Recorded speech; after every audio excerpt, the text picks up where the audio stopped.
Lepo pozdravljeni v podjetniški oddaji Maribora. Uspešna podjetja in tudi uspešni start-upi v Mariboru niso redkost. Mogoče so pač le širši javnosti manj znana. O njih v nadaljevanju. V Mariboru imamo podjetja, ki imajo dolgo tradicijo in so vedno bila v podjetniškem razmišljanju pred drugimi na trgu. Takšno je tudi podjetje Neon Art, ki se ukvarja s proizvodnjo svetlobnih reklamnih napisov. 14 sodelavcev uspešno deluje že skoraj pol stoletja, kar je velik uspeh.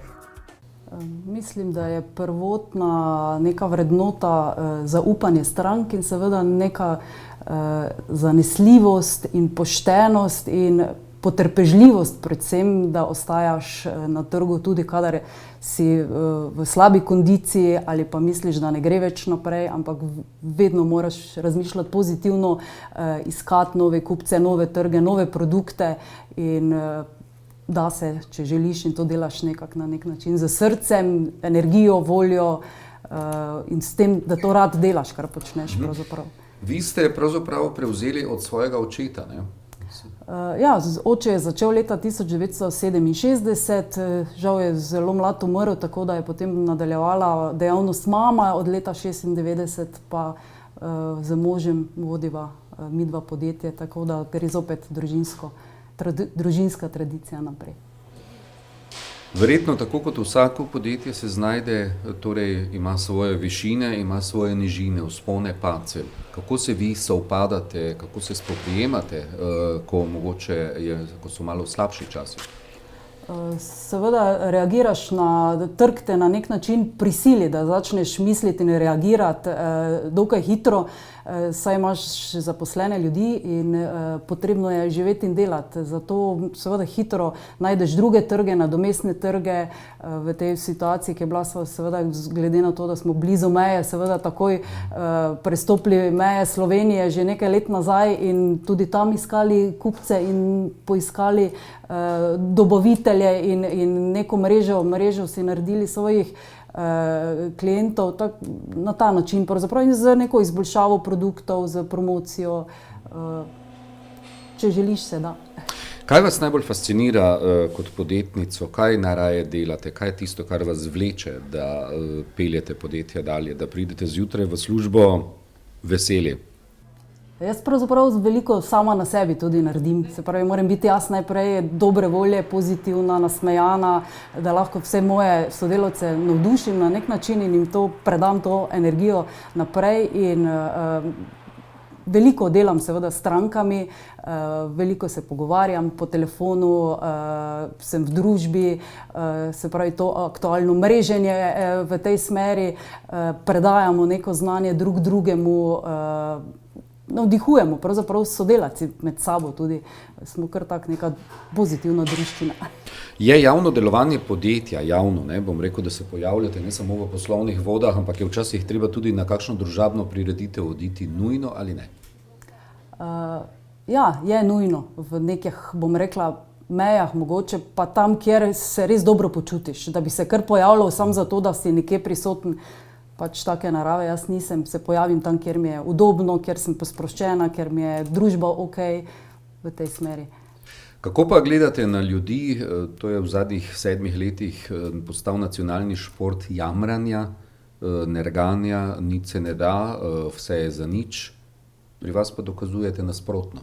Ja, nismo mi v tej smeri, pravzaprav ne gremo v to smer in se probamo tega, če se le da, izogniti, seveda malo pojamramo med sabo, ker je potrebno, pa je malo se na ta način potolažiš, ampak potem zagrabimo na novo, rečemo, mora iti, toliko let je šlo, se pravi, mora tudi zdaj neka pot biti, nekje mora biti izhod oziroma nekje najdeš tisto nit, da te potegne naprej in mislim, da so to stranke, ki ti potem nekako dokazujejo, da delaš pravilno.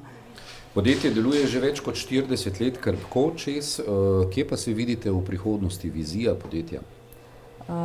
Ja, mogoče ne bi vse te cilje ali pa želje, ki so kratkoročni, izdala, ampak imamo še kar veliko nekih zadanih ciljev, zadaj že mogoče generacijo mlajših, ki zopet drugače razmišljajo.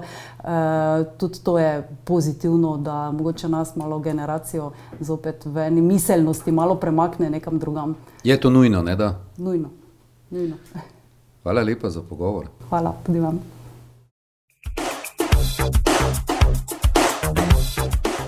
Med uspešna podjetja lahko prištevamo tudi podjetje Ultra z 20 sodelavci in delujejo na področju računovodskih storitev ter davčnega svetovanja, v najem pa dajejo tudi nepremičnine.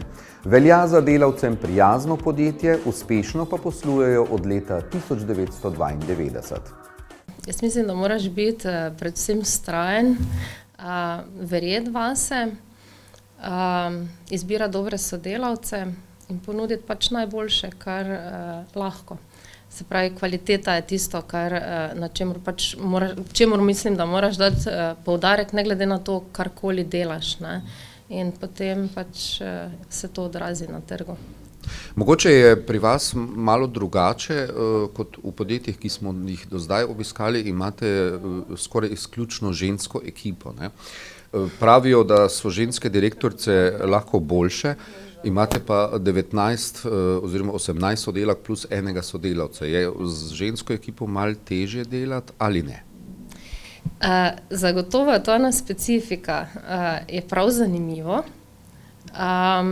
Drugače pa moram reči, da je fajn, prijetno, so vzponi in padci, tako kot pač vse povsod, ampak se navadiš.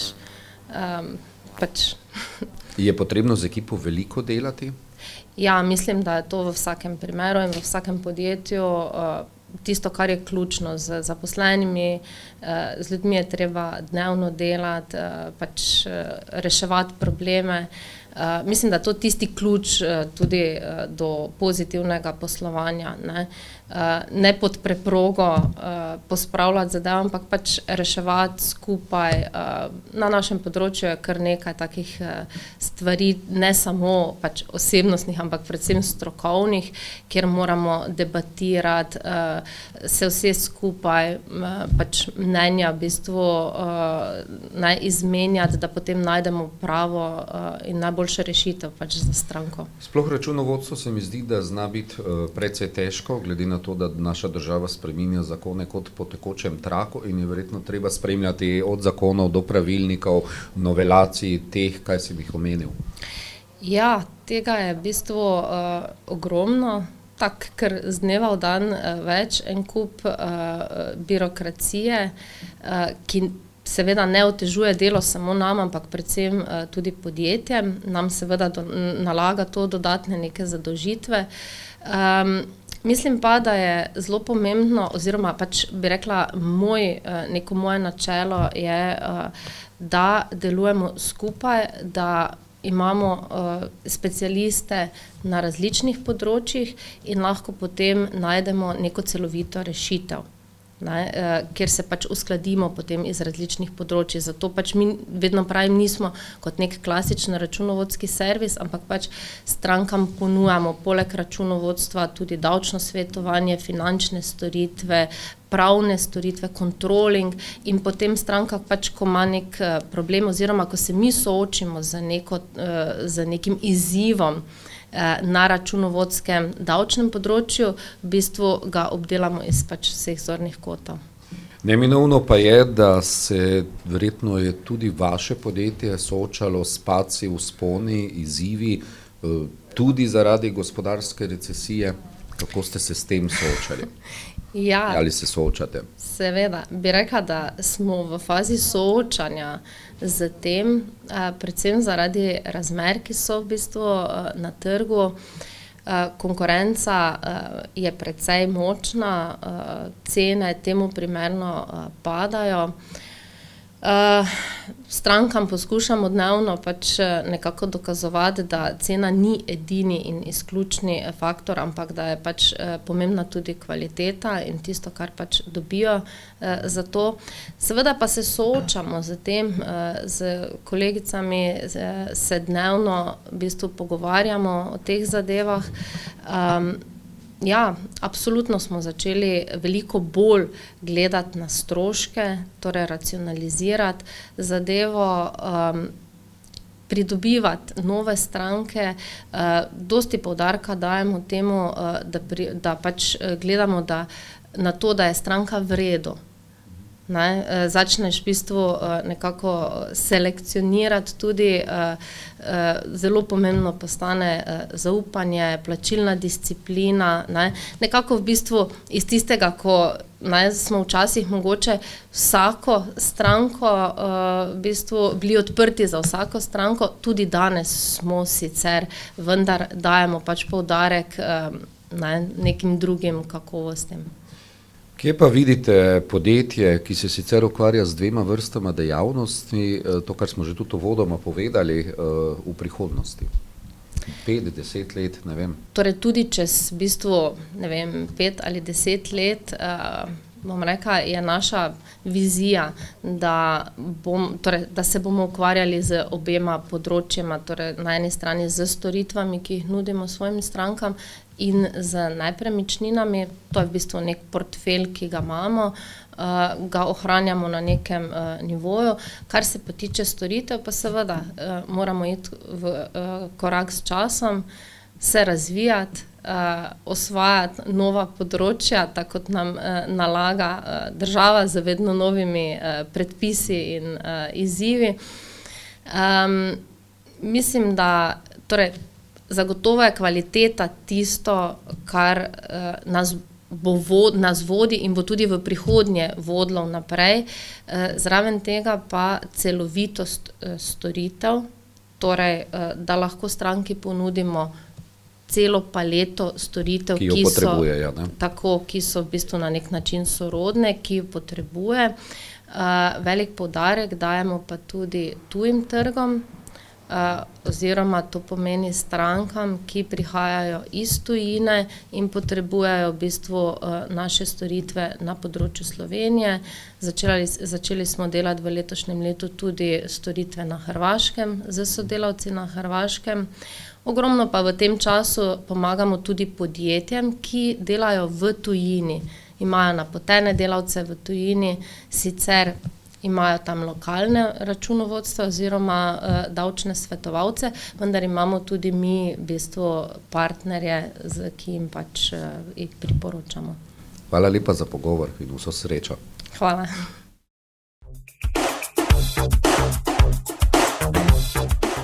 V Mariboru se je nedavno odvijal startup vikend in sicer v tovarni Podjemov. Člani podjetniških ekip so se učili od vrhunskih mentorjev, ki so jih realno umestili na bodoči trg in svetovali ter predstavili orodje, ki jim lahko pomagajo pri učinkovitem trženju. Startup vikend je povezoval v osnovi računalničar, ki sta ga premamila ekonomija in področje financ. Predaval je o podjetništvu in pripravi prezentacije. Najprej vsaka ekipa začne tako zelo zaljubljeno v svoj produkt, v svojo idejo. Potem jih čisto raztrgamo, tako da so, kaj smo pa mislili do zdaj, kaj smo pa do zdaj delali, pa jim nekako pokažemo orodja pa načine, kako to idejo spraviti v neko novo obliko, novo verzijo, ki bo na trgu imela malo več šans. Sodelujočim so predstavili tudi literaturo, ki jim lahko pomaga pri širjenju ideje in bolj učinkovitem trženju. Predvsem znanje v smislu nadgradnje podjetniških veščin z marketinškimi in tukaj jaz mislim, da je danes kar nekaj še prostora, da se lahko startupi izobrazijo tudi v tej smeri. Vsako skupino razvijajočih se podjetnikov je skozi ves startup vikend spremljal določen mentor. Jemljem to v bistvu kot priložnost, da pomagam drugim, ki so pač kakorkoli skušajo spraviti kako podjetje ali pa poslovne ideje v življenje. In jemljem to tudi kot priložnost, da svojo podjetniško ostrino in občutek pilim in brusim in pa še fajn se imamo. Pomagamo jim mogoče malo razčistiti, kaj zares je njihov trg katere so tiste slabosti, na katere morajo biti posebej pozorni. Po svoje jim včasih tudi zbijemo njihove iluzije, da se malo spravijo na realna tla. Udeleženci so bili polni idej, delovnega elana in željni novega znanja. Med vsemi pa so, kakor je v navadi, tudi letos izbrali najbolj perspektivne. Očitno je ideja dobra, očitno smo se dovolj dobro potrudili predstaviti zadevo in ja, super feeling, fajn. Bilo je zelo pestro, izurili so nas, kako narediti prezentacijo, kaj je pomembno, da pri njej poveš, ker imaš omejen čas. Res to so bile informacije, ki so nam manjkale, tako da tu so se res dogajale neke stvari, neko mreženje, kar nam bo zdaj naprej ful pomagalo. Kot finalisti se počutimo super, dobili bomo kar nekaj podpore še strani tovarne Podjemov. Naučili smo se predstavljati startupe, prepričati občinstvo, potencialne investitorje, kako se razvije poslovni model in v bistvu vse, kar je potrebno za zagon enega startupa. Člani organizacijskega odbora so povedali, da so se v vseh ekipah odlično pripravili in da je bilo zares težko izbrati najboljše. Smo zelo zadovoljni, da udeleženci so izkazali veliko mero entuziazma, želje, volje, to, kar dejansko potencialni oziroma obstoječi podjetniki absolutno rabijo za uspeh. To nas tudi prepričuje, da smo na pravi poti, da je neki potencial v našem mestu, da se da ustvarjati, da so ideje, da so ekipe. Imajo nenormalno energijo, ki nam daje nekako upanje in nas prepričuje, da iz tega pa bo nastala neka obetavna podjetniška zgodba. Delovni vikend so zaključili z mreženjem ob prigrizku, kjer so si izmenjali dragocene izkušnje in osvojeno znanje.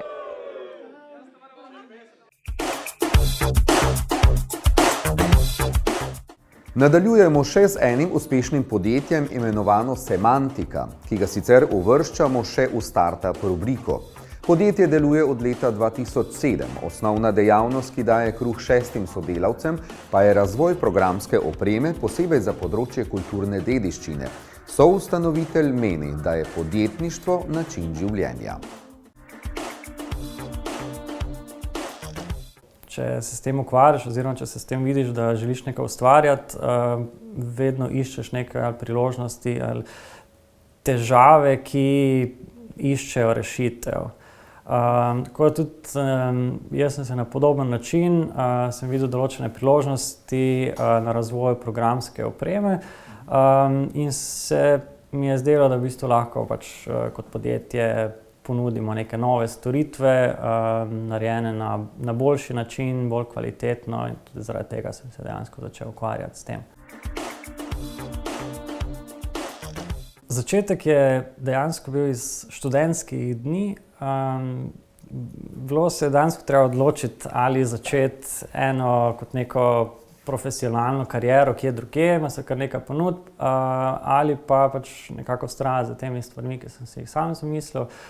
In sem se odločil, da najprej poskusim to. Tako da nekako je podjetje organsko zraslo skozi leta preko te ideje. Tako da nekako konstantni razvoj naprej.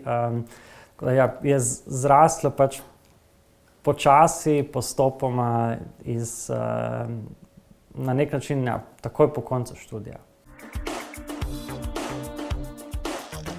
Vsekakor pomoč v obliki staršev na začetku, od financiranja študija do vsega, kar sodi zraven. Hkrati pa potem, ko se je podjetje formiralo, sicer nekaj časa že obstajalo, ampak potem smo se tudi povezali z podjetniškim inkubatorjem v Mariboru in na nek način to je bila za nas precej velika podpora z njihove strani, da smo dobili prostore v centru mesta, tudi povezave, pomoč, svetovanje. To so vse neke stvari, ki dejansko naredijo razliko.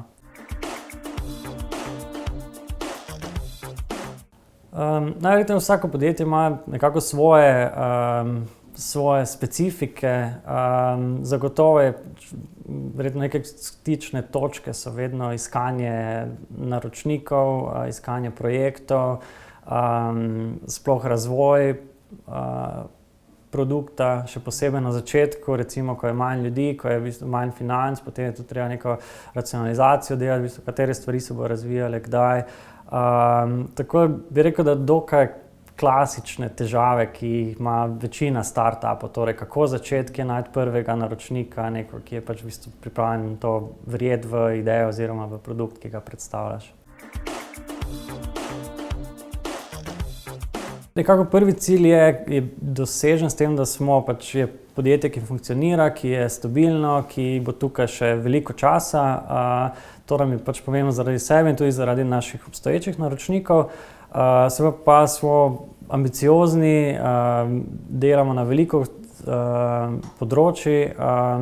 Največji cilj nam je, da še razširimo v bistvu naše produkte. Kot sem že omenil, recimo en od naših produktov, Museums.eu, je dobitnik lanske nagrade EU Web Award, kar je vsekakor veliko priznanje dejansko strani Evropske unije.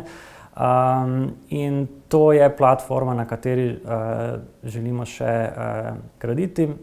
Pred kratkim smo dobili tudi prvega naročnika na Hrvaškem, tako da sodelujemo z njimi in tako da naše ambicije so, da produkte, ki jih imamo, da postopoma začnemo prodirati tudi na tuje trge. V rubriki nasvetov za podjetnike in podjetja bomo tudi tokrat še govorili o davčnih blagajnah.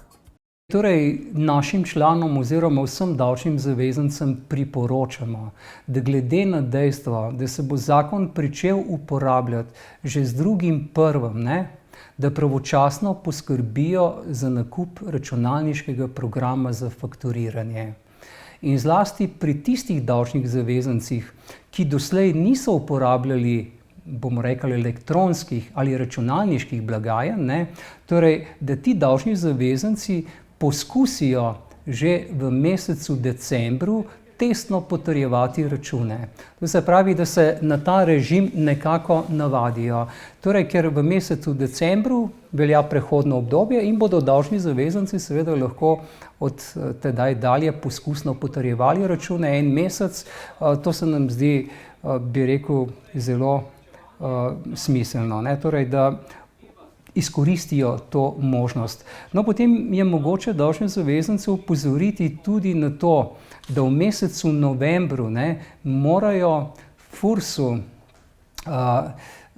vložiti zahtevek za pridobitev digitalnega potrdila, ker to digitalno potrdilo je pač potrebno za vzpostavitev povezave s strežnikom FURS-a in torej pravilnik določa, da bo mogoče pač tak zahtevek vložiti v mesecu novembru in seveda apeliramo, da naši člani to storijo čim prej. No, kot sem pa že omenil, tisti davčni zavezanci, ki se bodo pa odločili, da v prehodnem obdobju še naprej uporabljajo vezano knjigo računov, naj jih pa vseeno opozorimo, da morajo davčnemu organu javiti lokacijo poslovnega prostora, v katerem bo nameščen, torej v katerem se bo evidentiral ta gotovinski promet, ker tudi za njih velja enaka obveznost kot za davčne zavezance, ki bodo uporabljali elektronske davčne blagajne. Torej, davčnemu organu pač morajo to sporočiti. No, mogoče še to, veliko je vprašanj, ali je neko prodajo ali dobavo blaga potrebno smatrati, ali pa bomo rekli točneje, ali je neko plačilo potrebno smatrati kot gotovinsko ali negotovinsko. Kot sem poudaril, potrjujejo se gotovinsko plačani računi. In včasih je seveda dvom, ali je nekaj gotovinsko ali je negotovinsko, in takrat vedno predlagamo, da davčni zavezanci, če obstaja takšen dvom, pošljejo davčnemu organu v potrjevanje tudi račune, za katere se kasneje ugotovi, da so bili plačani negotovinsko, in sicer iz razloga teh visokih kazni, ker pač nastopi visoka kazen, ukolikor račun, ki bi se moral potrditi, ni bil potrjen. Davčni zavezanci, ki bodo uporabljali davčne blagajne, morajo v poslovnih prostorih na vidnem mestu izobesiti obvestila, da je kupec dolžan vzeti račun, ker veljavni zakon takšne obveznosti kupcu ne nalaga, in seveda na tem obvestilu mora biti seveda tudi pripisano, da tak račun mora zadržati do odhoda iz poslovnega prostora. In torej to obvestilo mora viseti na vidnem mestu in seveda kupca morajo tudi opozoriti, da bo takšen račun vzel s seboj, ker je tudi za kupca predvidena kazen, ukolikor ne bo obdržal računa, ko bo zapustil poslovni prostor. Veliko je bilo tudi vprašanj, če bo država sofinancirala oziroma subvencionirala nakup teh davčnih blagajn in računalniškega programa za fakturiranje. Tu je odgovor žal ne. Vendar davčni zavezanci lahko uveljavljajo investicijsko olajšavo v višini 40% investiranega zneska v nakup davčne blagajne oziroma programa in seveda takšno strojno in programsko opremo lahko amortizirajo v 2 letih, torej po stopnji 50%. Torej olajšava in strošek amortizacije, subvencije oziroma sofinanciranje strani države pa ni predvideno. To bi bilo v tej oddaji vse. Bodite kreativni in inovativni. Nasvidenje.